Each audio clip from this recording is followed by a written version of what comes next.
Gabriel Delany. O Espiritismo perante a Ciência, 1885. Apêndice. Desde a época, já longínqua, em que apareceu a primeira edição desta obra, 1883, o autor teve a satisfação de verificar que algumas das mais importantes teorias aqui expostas tiveram a consagração da ciência. Assim, todos os nossos conhecimentos sobre a matéria foram renovados pelo descobrimento dos fenômenos da radioatividade. O átomo não é mais a base indestrutível do universo. As teorias materialistas de Buchner, Moleschott, Karl-Vogt, Haeckel, etc., foram declaradas radicalmente falsas. Não é a matéria que produz a energia, como a conhecemos. Os fenômenos da radioatividade demonstram que partes constitutivas do átomo podem escapar-se dele, de sorte que, no fim de algum tempo mais ou menos longo, esse átomo volta ao éter de onde saíra. Na obra de Allan Kardec, intitulada Gênese, publicada em 1867, encontra-se, no capítulo dos fluidos, essa teoria nitidamente exposta pelos espíritos, na metade do último século. Lê-se textualmente, a página 298. A matéria tangível, tendo por elemento primitivo fluido cósmico etéreo, deve poder, desagregando-se, voltar ao estado de eterização, como o diamante, o mais duro dos corpos, pode volatizar-se em gás impalpável. A solidificação da matéria não é, em realidade, mais que um estado transitório do fluido universal, que pode tornar ao estado primitivo, quando as condições de coesão cessarem de existir.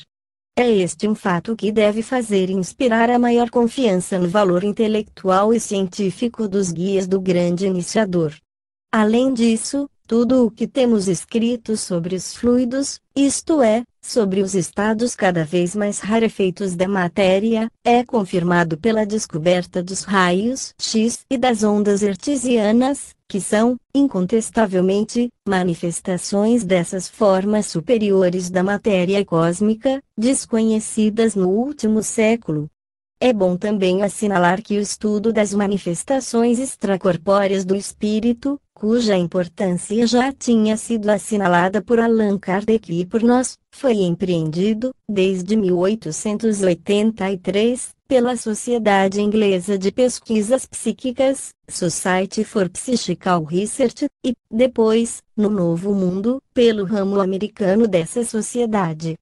Os sábios que a compõem chegaram a estabelecer, experimentalmente, a exteriorização de todas as formas do pensamento, a qual deram o nome geral de telepatia. Verificaram, ainda, casos de visão à distância, sem o socorro dos olhos, fatos de premonição, em condições que estabelecem, absolutamente, a autenticidade desses fenômenos, cuja realidade já assinalei no curso desta obra.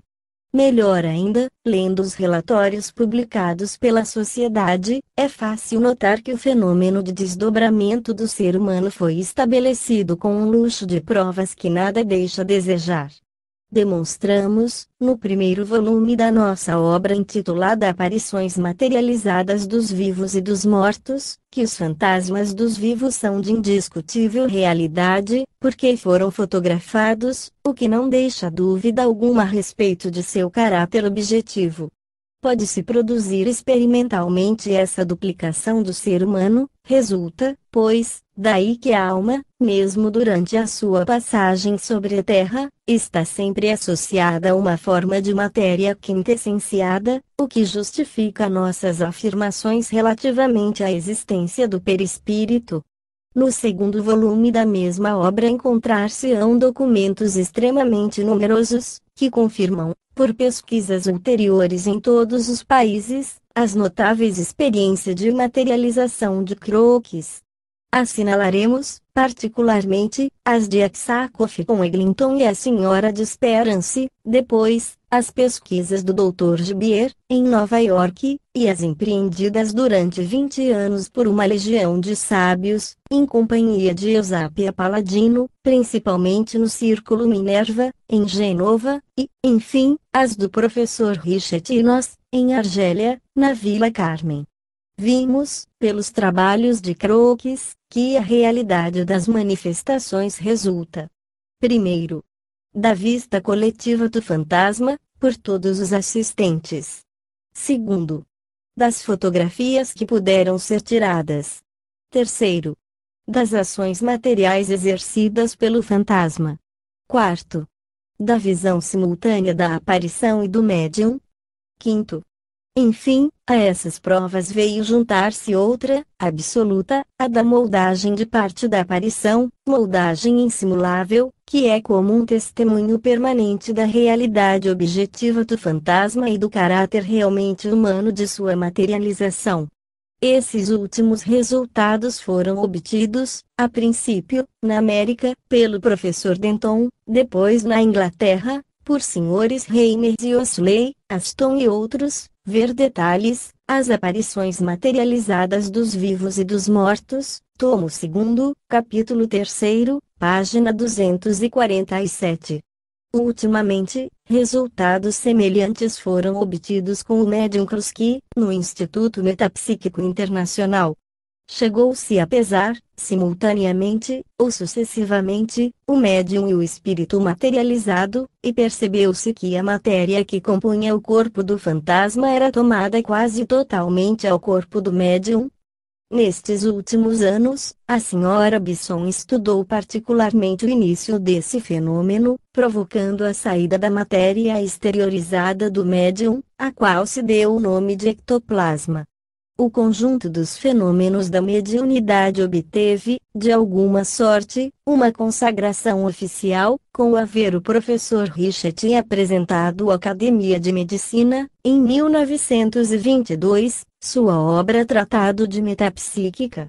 Se o autor não adotou, ainda, as conclusões espíritas que dela deduzimos, desse conjunto de fenômenos, não rejeita formalmente nossa interpretação.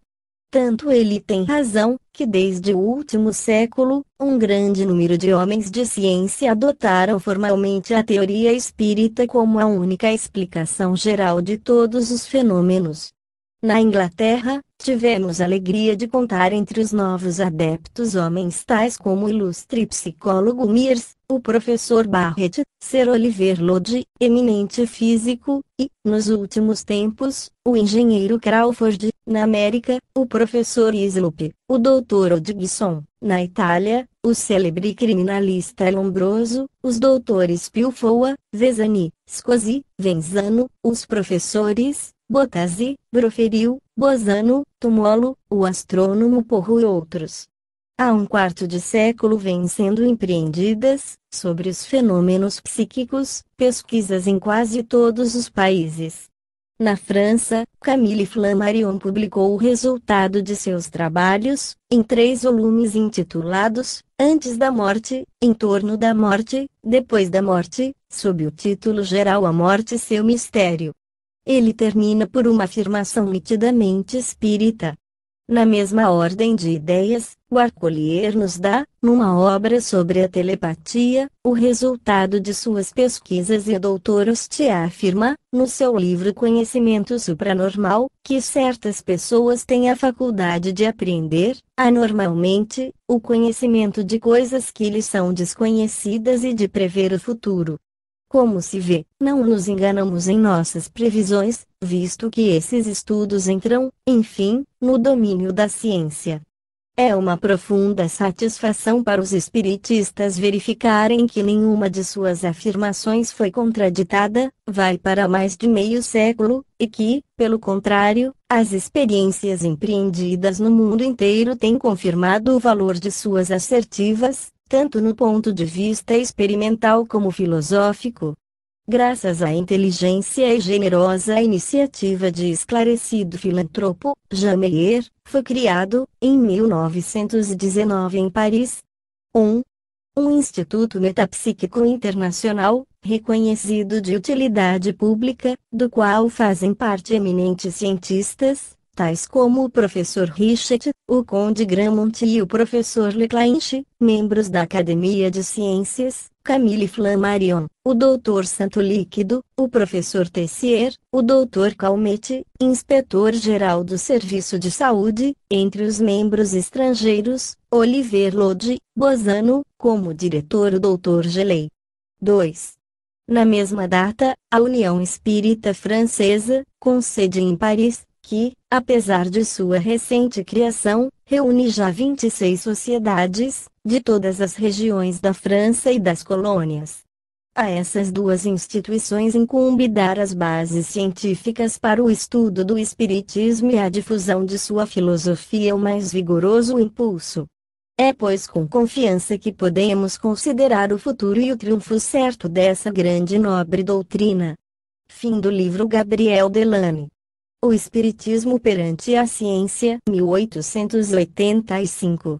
Caro amigo, se você gostou deste livro e tem oportunidade de adquiri-lo, faça-o, pois os direitos autorais são doados a instituições de caridade. Muita paz.